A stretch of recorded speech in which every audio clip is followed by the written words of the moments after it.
Belum lama ini masyarakat dibuat geram dengan dugaan Pertamax oplosan dan kini masyarakat dibuat geram dengan isi minyak kita yang tidak sesuai dengan takaran pada kemasan. Akibat tipu-tipu minyak goreng bersubsidi ini, kerugian masyarakat dan negara cukup besar. Lalu bagaimana ini bisa terjadi? Kita simak laporan khas redaksi.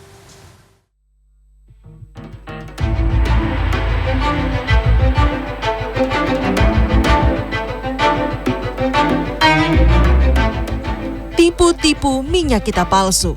Belakangan masyarakat dibuat heboh dengan isi minyak goreng bersubsidi kemasan, ternyata isinya tidak sesuai dengan takaran pada kemasan. Minyak kita kemasan 1 liter berisi 100 hingga 800 ml saja, alias 200 hingga 300 ml setiap botolnya dikorupsi. Masyarakat pun dibuat geram. Semenjak saya nonton berita itu, memang sebelum saya menonton berita itu, memang saya punya feeling, kok setiap diliterin kok dikit gitu. Dan setelah saya nonton berita, pantesan, literannya beda gitu.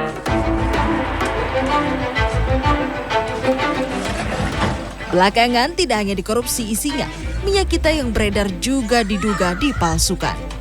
Seperti yang terjadi di Gorontalo, 4 orang ditangkap polisi karena mengemas ulang minyak kita dengan botol air minum bekas berukuran 600 ml, lalu diberikan label minyak kita.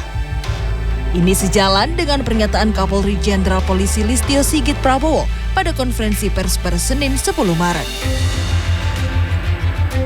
Isinya tidak sesuai dengan kemasannya 1 liter, kemudian juga ada yang menggunakan label minyak kita namun sebenarnya palsu. Ini semuanya sedang kita proses.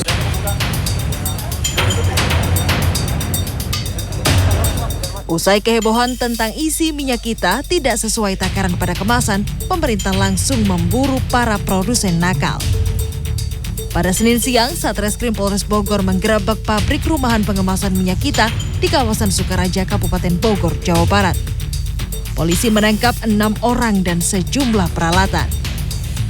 Meski langkah kepolisian diapresiasi karena bergerak cepat menindak produsen nakal, Yayasan Lembaga Konsumen Indonesia atau YLKI menyebut aksi tipu-tipu minyak kita palsu muncul karena lemahnya pengawasan mulai dari produksi hingga distribusi minyak goreng bersubsidi itu.